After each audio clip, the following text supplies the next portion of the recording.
G'day, g'day, how you going? What do you know? Don't strike a light. G'day, g'day, and how you going? Just say g'day, g'day, g'day, and you'll be right. Now we come to the portion of the service before we do our Bible study that we address some end times news and trends that are happening as it relates to Bible prophecy. There's only two things that I wanted to bring to your attention. Some of you probably saw the news reports concerning these items. One was the Fatah and Hamas reached Palestinian unity deal in Cairo on Thursday. So these Gaza-based terrorist organizations say reconciliation talks with West Bank rivals a success, and so that there's a partial agreement. They're still going to have more negotiations through this process. And again, these are terrorist organizations. They're working together, okay, with the Palestinians. I don't know if that's making any sense, that this is a goal that they want to do. And here's what Hamas said at the end of this deal. They said this: unity deal is so we can work together against the Zionist regime. This is the whole goal, is to try to make peace so we can attack Israel. Because it's going to be hard to make peace with the terrorist organization when their goal has always been to destroy Israel. That's always been at the outset of the Palestinians, Hamas, Hezbollah, Fatah, and also Iran.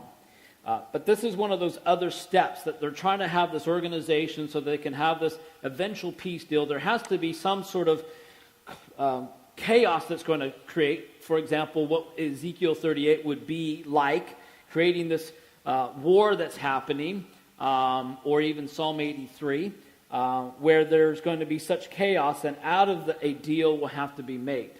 And this is probably one of those beginning steps as they're trying to make peace there. The other interesting item that came up, as some of you probably read in many different reports, and how President Trump strikes a blow at the Iran nuclear deal. So this created a lot of headway, especially upon other world nations, especially the European nations and those that were all for it. So the 2015 Iran agreement, again, with all these other world nations that were agreeing with it, but it is one of the worst deals in history. And basically it's providing the funding and the resources for Iran to continue to build their nuclear program, the ballistic missiles, so they can attack and destroy Israel. And again, we know that that's not going to happen because God has his hands over Israel, but this is exactly what this Iran deal does. So he announced a major shift to pull away from that program. The only nation that's really happy about this was Israel, which is an ally of the U.S. They're the ones that understand the real danger of having a nuclear-armed Iran. And the world does not understand how bad and how dangerous Iran is.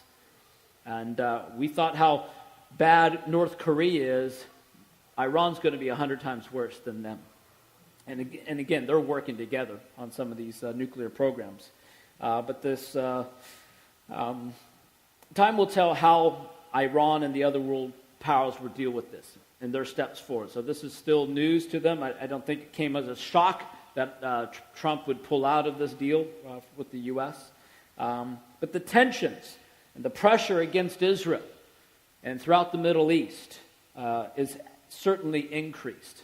And this is where it's exciting times for us to be living in.